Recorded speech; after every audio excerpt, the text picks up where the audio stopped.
Well, there, hello, hello. It's Saturday afternoon. Short talk in the park with the old guy. That would be me. My name's Mike. Come on in, pull up a chair, grab a beer if you want one. I can do without right now. Sitting here at the park, and there's these young guys. I'm guessing they're almost all college students. The NMSU program has a lot of internationals, and anyway, I'll come out here occasionally on Saturdays or Sundays in the afternoon and watch these guys. This is ostensibly cricket, I guess, and I do not understand what they're doing at all. I've had opportunity in the past to have a couple of the young guys. These sometimes they get 12, 14 guys here, so they have guys sitting on the ground right here waiting to go in and play or something like that. Today it's just a couple of young ladies, I guess, watching. But at any rate, this game makes no sense to me. I have no idea what they're doing. It's a little bit like baseball, but not. And I guess baseball was based on this originally, but this game, I don't really understand what they're trying to get done. And even after the young guys have explained to me, well, what this guy's doing is boom, and what that guy's doing, and I'm thinking, well, why are there outfielders behind him? Is there anything that's out of bounds? Nope, not really. And it's like, what? How do you have a game with no boundaries? So, at any rate, I don't think I'm really getting the picture here, obviously. But at any rate, they come out. They're pretty regular. So I guess in other countries, like football, F-U-T-B-O-L, football is a big deal. And I guess since these guys are probably, I'm guessing, well, maybe perhaps from India. I noticed there's the same kind of skin color, skin tone to a lot of these guys, dark complected, skinny, not skinny, slender, and all the ladies have black hair. Uh, it looks to me like Pakistanis or people from Bangladesh. I don't know, but at any rate, they're friendly enough. And even though they try to explain it to me, half a dozen times, I always think to myself, what? So, at any rate, short talk. Hey, I just want to show you this. I even brought my little stand today. See, this is that bogus thing I made up. I cobbled together two of these. I got parts from two of them and just tangled them together because I didn't particularly like one as they originally came from the factory, don't you know?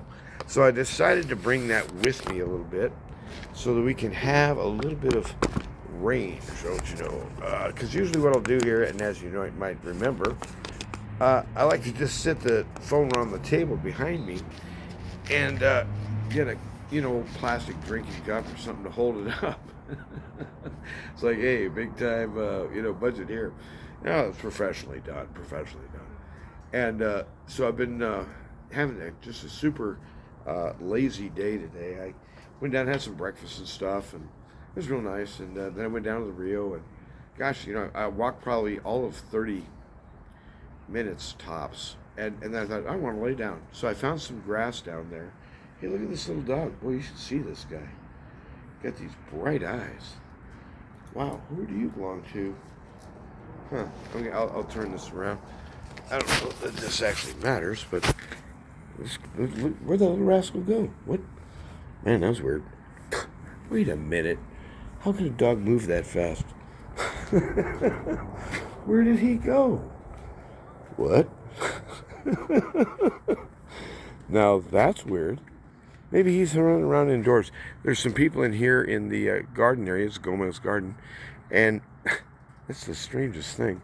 There was a little black pup behind me with these bright blue eyes. Oh, there he is. Okay, so just so you know, I'm not frankly hallucinating. There he is. You get a little shot of him. Boy, he just moves a lot faster than I guessed. And you can just see his rear end there kind of wagging around. Anyway, I guess his owner slash human friend, where did he go now? Oh, the lady's working in there and the dog's just hanging around. Okay, well, that makes sense. Anyway, being Snoopy again. Anyway, yeah, that's me. And so anyway, I thought to myself, bring the little camera thing, doodle, whatever. And I'd like to do a little bit today. And, I couldn't really think of this morning of what it is I wanted to say. I kept thinking, don't just be talking nonsense, Mike. Nobody wants to just hear the sounds of your jaws flapping. Oh boy, I love that sound. No, And I thought, there's something bothering me. And so anyway, I decided to do a little, this is maybe not the most scientific thing. I want to do my hands here today. I love stretching my fingers back and kind of shaking them out. And kind of, if you can imagine having a great big ball of pizza dough right here, and just kind of stretch it out and stretch and stretch. And so I was doing some of that down at the river, just kind of rotated the waist and bend and kind of get some flexibility in the spine and stuff, and just kind of feel a little bit more rooted down.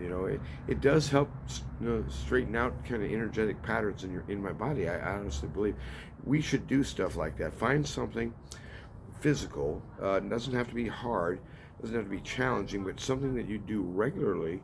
And I've been doing this in the mornings, and I've got this energy ball, and I'm just kind of swinging it like a big pendulum down in front of me, and then go all the way around, and stuff like that, and just kind of stretch out and kind of get used to being inside a body for a change.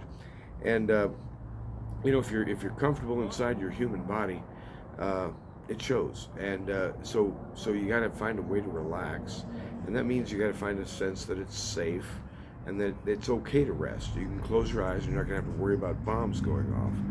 So it just seems to me that there's so many things, and I was thinking of it today in terms of matchstick houses. I hope that makes sense.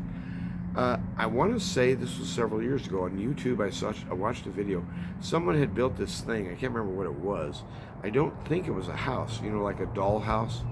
I don't think it was a little structure like that, but it was some kind of cylindrical thing, like a big spiraling birthday cake or something. And it was all built out of wooden matches. I guess they used a lot of glue. And so, of course, the whole thing was done to, at the end, ignite it and get ignition across the entire thing as much as possible in one moment. And it was an okay vid. But it just seemed to me, I was watching Richard, what's his name, Richard Vobes again, a little British guy. I think you might like him. And he was talking about some stuff and talking about airline pilots just falling over dead. And he was talking only since like last September. I mean, like 6 weeks ago, 8 weeks ago, something like that. And these guys in their 30s or 40s, whatever, just unaccountably dying. And of course, Vobes is being kind of, I guess you'd say, sardonic, or he's not trying to be humorous with such a terrible topic, but he's trying to put it across as, gee, who could possibly have guessed this? Who could have possibly known? We've never seen anything like this before, and surely there's nothing to compare it to, is there? And so, of course, he's talking indirectly about the needle. And so, anyway, that kind of started it off, and I didn't really want to dose up on vids today. Went down, had a breakfast and stuff. And I did something that I don't ordinarily do. I got into the YouTube algorithm and just hit start. Whatever came up, just start. And it was an okay vid, it wasn't great. But anyway, at the end of a lot of the videos, they'll give you a kind of a suggested next view. If you liked this one, what do you think about this one? And so you can just hit start and keep rolling. So I did through several of those, and I thought, well, maybe it's just my own interest in the matter, or maybe this is what sells. This is how you get views. I don't know what the real story was, but it was a series of videos that I wasn't really so much watching it. And I had it playing in the car as I was driving, and I was out walking. I was just listening to it as I went along. I really wasn't watching the pictures, and had to do with UFOs and stuff, and had to do with the government, had to do with really sort of top level governmental authorities coming out. Now, for a lot of you young people, you may not realize how very strange this situation currently is, at least since the last 3 years. 2020 was a real whopper-doodle of a weird-ass year. It included, of course, the introduction of the Fauci bug, and it included the introduction of egregious government overreach at absurd levels to conquer, so to speak, a virus that 99.97 or something % of the population survived. What? So they went into full tilt overdrive, basically ruined the economy. There was a lot of suicides too. A lot of young people just gave up. And the thing is that when you're dealing with suicide, you got to pay attention. This is a threat on your life, and I've been there. And with the Lord's help, I've overcome it repeatedly. kick the thing in the ass. But that's the way you got to deal with it. It's your enemy. It's not your friend. It's out to kill you. And so anyway, there's a spiritual angle. And so when we use our hands and our feet, and as we pray and as we walk along, and our bodies are involved in our spirituality, there's a sense where it's like really all I wanted was just rest. I just want to lay down, not sleep, but just lay down and kind of go all horizontal and kind of flip back to a lower level of concentration, because it seemed to me that I couldn't figure out what it was, if there was anything really that I wanted to mention. And it was this UFO thing that came through. And I just wanted to talk, so short talk in the park with the old guy. Hey, did we ever do that part? Well, we did now. And I don't know that I've really talked about this, except I believe I've mentioned my basic premise that I believe that I have no real doubt that humans are seeing stuff. I mean, there's just way too many reports from around the world to just simply discount the whole thing and say, it's all junk. No, there's too many witnesses, and maybe a lot of them are phony sightings, and a lot of them maybe even fakes. I don't know, but there's some people in there who did see something. And I've seen things in the skies myself years and years ago. And I don't know how to describe it, but they weren't discs. They looked like aircraft to me, but they were moving way too fast, and they were way too high. So at any rate, it's like, if you can imagine, a jet aircraft shooting from horizon to horizon. Well, yeah, a jet could do that if he was flying at 250 feet and going Mach 2. But if he's at 40,000 feet, vehicles don't pass over that rapidly, and I don't know what I saw. But never mind that. The point is that when we think about the UFO explosion, 2020 was a weird year. Not only was the Chinese Fauci bug supposedly the big deal, in the spring of that year, the U.S. Pentagon came out for the first time ever and announced that, yes, we do have videos from Navy fighters who, I think they were calling it a Tic Tac. It looked a little bit like one of those candies, kind of like an oblong white thing, or looked like a pill to me. I mean, I take magnesium pills, white pill, kind of oblong, and call it a magnesium pill. I don't care. But the point is that came out and almost nobody noticed. Young people hear me all my life, ever since the the late 40s for sure, but of course I don't remember that part. But all of the 60s that I can recall as a boy growing up, UFO sightings were thought to be just ridiculous, stuff that the news people went way out of their way to debunk and say, these people are just, it was just swamp gas. That was a big explanation. It covered a lot of territory, swamp gas. I don't even know what swamp gas is. It's the moon. What you saw was ball lightning. You saw a hallucination. Have you been taking drugs or whatever? And so the eyewitnesses were always minimized and ostracized and made to feel like fools by the experts. And then all of a sudden, 180 degrees, boom, yeah, we know about this. It's real. And almost nobody caught it. Well, at any rate, in my opinion, there's a link here in our culture and in our society where we're really not paying attention. There's some serious stuff coming down in terms of politics, and anyway, getting back to the matches just for a moment. I was thinking about the story that Richard was talking about airline pilots just falling over. And the idea that popped in my mind was, it's just a match in the house. In other words, it's just one more wooden match being built together into this structure that is intended to all go up at once. And so, we think about, is it the Maui fires this week? Is it Epstein? Is it the corrupted officials in California? Is it the corrupted officials in D.C.? In other words, our government is so far off the wheels, off the foundation of what was originally considered to be a constitutional representative republic. Now, really what we've got now is some sort of weird oligarchy or plutocracy, And I don't even know how to deem it, but in other words, the so-called ultra progressives, and these progressives, by that I mean, they're beyond Marxist Leninist. Okay, they've gone into the demonic. And that's the connection. The idea that the devil is not real. How do you make him do that? Well, there's a lot of good ways, and there's a lot of good Christian commentary about what would the devil's strategy be. And part of the biggest strategy would be to cause people to disbelieve that he exists. Well, I mean, really exists as a person. And then once you get people convinced of that, they ain't going to see anything, because there is no such thing as the devil. There is no such thing as the supernatural, etc. So you know the drill. You've been there. But I was just thinking today that the way that we work, we keep putting these matches on the pile. Add a little glue, add the glue, and so today it's Harris speaks up and cackles again, makes a complete mockery of the United States. Next day, the poodle speaks up and nobody understands a word he has to say, or worse yet, they do, and they realize that he's a lunatic. Boom. Step 3, the foundations of the financial markets are falling apart. Step 3, the governments can't back their own currencies. They're broke, including China and including the USA. They're broke. And the economy of China is in terrible shape. And nobody will say so because they're a bunch of communists.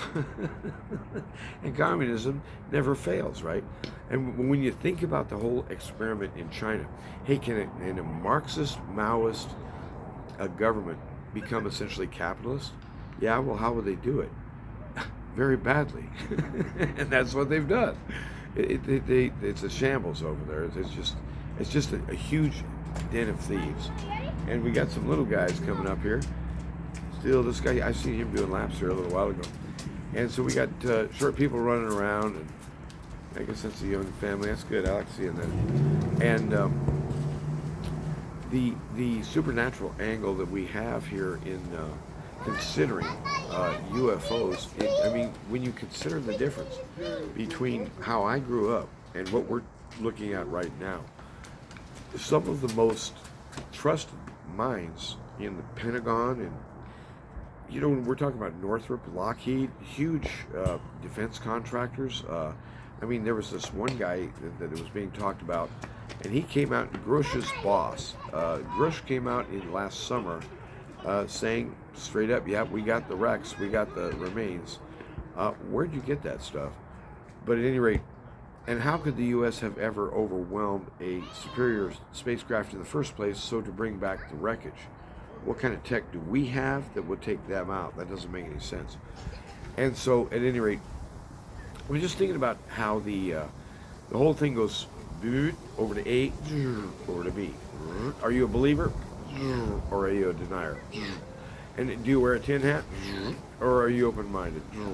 And it's always a polar thing, left, right, left, right, left, right. And I thought, what if there's a third thing? And what these people are saying, and I don't see any reason to dispute them, because I guess they're in a position to know. They say that top Pentagon officials or top U.S. officials or world officials, somebody, is in contact with these entities. They're actually having conversations. Information's passing. Do you realize what that is? It's the most outright demonic thing you can imagine. It's like the enemy coming right out in the open and finally revealing himself after hiding and hiding and hiding. And everyone's mistaken the identity. They think this is some cat who got in a boat and flew for 43 gajillion miles on an idiot errand to show up on a planet full of savages and to play peekaboo with them for 40 years or 60 years or whatever. No, this is enemy tech, but it's really hard for me as a Christian to understand or believe, and this is where I'm stumbling. Do demons, I thought they were just spirits, do demons have the capacity to make actual artifices, real-time 3D stuff made out of hard stuff that sticks together, real-time space-time? Because spirits, I thought, and we're confined pretty much to the spiritual realm, which to us is invisible, but to them, we're the ones who are awfully vapory and vague, I'm fairly sure, but I wouldn't know. Anyway, the short version is I got to thinking, what we're not hearing, we're just adding up sticks in the match house. We just keep adding more matches. Apparently, there's a conflagration coming, and it's going to be a big one. And so I just keep thinking, well, at some point or another, these conversations with the enemy should come out, and let's say in book form. There's an old kind of occultic thing I read years ago. Seth speaks, and Seth this, and Seth that. Well, it was the spirit this woman was channeling. Jane Roberts, I think her name was. I remember looking at that stuff when I was kind of an 18, 19-year-old, thinking to myself, even if it's real, I don't want to be part of it. And I don't even think I was a Christian at the time. I became a Christian when I was in the Air Force, up in the military. And so at any rate, monkeying around with that occult stuff, I have no doubt that there are evil spirits, but I had really no idea that somehow these characters can manufacture objects which could be later on reverse engineered. Huh? And sections of that tech duplicated. What? So I don't exactly know what to think here, but I do know this: the liar and the father of lies. He means you no good. He's the accuser of the brothers. He has no real name anymore. And, sometimes you'll hear people complain about, well, I don't go to church anymore because there's nothing but fire and brimstone preaching. Really? Which church was that? I'd like to visit it. Every church I've ever seen, if the issue is hell, or if the issue is the reality of the devil, or the reality of demons in our presence, it might get slight mention, it might get a kind of a wink, but it's not going to be the meat and potatoes of the message. No way. Church leaders are smart enough not to put that out in front, because they know it's going to drive people practically nuts. And so that's what I'm doing right now with you, I guess. I don't want to pull your chain. I don't want to mess with your mind. But I'm just sitting there thinking, we're really surrounded now in our day by what is really outright demonic force. And yet functionally, in terms of the popular perception, it's invisible. It doesn't exist. There is no demon. Sure, there may be aliens, and sure, there may be this, and we may have super tech, and boom, boom, boom, boom, but there's no source code on any of that. So I tend to stick with the Bible, and with instinct, and with the way we were raised. We had a tradition. The tradition was anyone who endorses little green men, you have to look at them very carefully. Consider their viewpoint, but don't jump in both feet. In other words, this is such an extraordinary claim. It requires extraordinary interest paid to properly interpret it. And the way I see the way to interpret these things finally is it's a little bit like the old time temples, where they had the gods. That's little g, and in the temples, they were so-called priest or priestess. They would offer sacrifices on your behalf for a price, and inquire of the god that was bound to that sacrificial point. They would bind their spirits to a stone or to an altar, and the thing would give up answers. Now, were they true answers? It's a devil speaking. Of course there's lies built in, but it was supernatural, and people recognized that. It was a huge business. Well, that wasn't the only thing that was going on in there. They also had hallucinogens. I don't know what types of chemicals, but certainly myrrh and whatever kind of hallucinogenic junk that they could come up with, and again for a price. But see, now you get a chance to actually visit in the God's land. You get to have an experience. You see. Then of course there was ritual sex. There was what do we call it? Prostitution, temple prostitution, and then let's not forget the topper of toppers. We're going to sacrifice babies. They used to kill babies there too. And so you have these forces that were in the community then, in the human community, called temples. They were pagan. And in those temples, you had forces that were actively opposed to the family. In other words, we're going to break the marriage vow, and we're going to kill the children. That sounds kind of anti-family, don't it? You had things that were breaking the ecclesiastical bounds. In other words, lawful religion, consorting with devils. That's out of bounds. So you're breaking 2 out of 3. Then the third bound to break, binder to break, had to do with political government, as you would call it, Uh, the well, I guess we'd have to think of church, family, and state. It would be the state in that case, whether it's a kingdom or a fiefdom or whatever it is. Well, they're breaking also the loyalty to the state by suggesting that there is a wisdom greater than the true God, whom the king serves. In other words, it was a insurrection. It was a revolution, and it was always racy and edgy. A little bit like back when I was in the '70s, people used to deal reefer, out of their backyard or whatever. But everybody had this kind of over-the-shoulder look. Hey, man, are you cool? What if you're a cop? That kind of stuff. And so, in other words, it had that over-the-shoulder look to it. I'm quite confident. But whenever you get it mixed up with occultic junk, you have to remember that it's nothing, at its best, at its very best, it's a bogus ripoff of the genuine article. And the genuine article doesn't call for the sacrifice of babies. And America, you've killed over 60 million of them for profit. How are you going to get away from the judgment of the living God? And you have these ideas of strong, like fentanyl and all the street drugs and stuff that are just ruining people's minds. It's an assault upon the church, the state, and the family to break those old bonds and renew them, to reforge them in the God's, little g, in the God's design, see? So they're saying the same voices that our ancestors knew, they just gave it a new name. Now they're calling them UFO-nauts, UFO-nauts, or something like that. It's the same characters, and they're just as deadly as they were. And it was the church and the gospel and the power of the Spirit that drove those suckers to retreat and to hide for more than 1,000 years. But they're coming back. They're busting out. And so we're swamped in a kind of an environment that's been kind of made toxic by devilish lies. But who says devil anymore? There is no such thing. It's lies about, well, this is what I saw in the sky. The idea is, at some point, these links that hold you down to what's normal, what's traditional, what's real, what's historical, namely the gospel narrative, it really happened. He really did break out of the death. And so we have these rivaling ideas, but the enemy, when he brings his ideas in as the enemy, he never says, oh, by the way, I'm the devil of hell, and this is my doctrine. He doesn't do that. He's a liar from the get-go. So it will always come in sideways. It will always come in masked.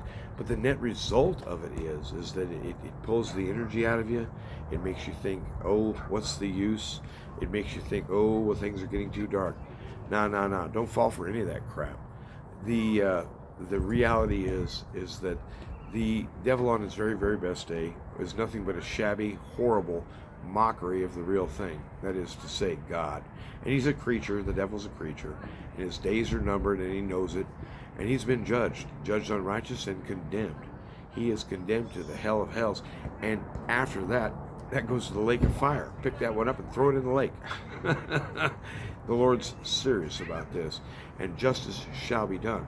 And so as a Christian believer, or as even just an American patriot, we have an obligation to value tradition, to hold up what has been held to be true by our fathers and mothers before us, that yes, there is such a thing as a God, yes, there is a judgment coming, and yes, you better pay attention, because if you try to enter that judgment, that with the Father alone, on your own recognizance, forget it. Don't go there, man. Don't go there. Unless you have the blood of the Lamb upon you, you have no hope. And that's what the church should be saying. She won't say that either. She should be preaching that there is a hell, and it's the rightful place for these wicked spirits. But humans can be sheared off from it, and many of them are, an uncountable host. That's what the Bible says. The salvation he's got is bigger than big and gooder than good. And he's strong, and he makes you feel like when you get done dealing with him, kind of rested up, strong, ready to tackle another day. And so I'm kind of having a real slow-pokety day, and here it is, the sun's going down. So it's got to be close to 5, I reckon. And now I'm actually getting chilly out here. It's like, what a lightweight, man. I was actually thinking about bringing a sweater, but I thought, I'm tough. Besides that, the sun was out. It was nice and warm. So come hell and then come high water, Jesus proves true. Whether the devil throws everything at you or nothing at you today, Jesus proves true, and he proves true in you by ratifying the warm welcome and the real love that's present in his heart for you. So take it on, take it in, drink it up. He's the real deal. He's the drink you've been looking for, the refreshment you've awaited in person. And he's, oh my gosh, he's better than the best. He's top notch. Topper than that too. Have a good day. I like bragging about God because it's easy. You have a good day.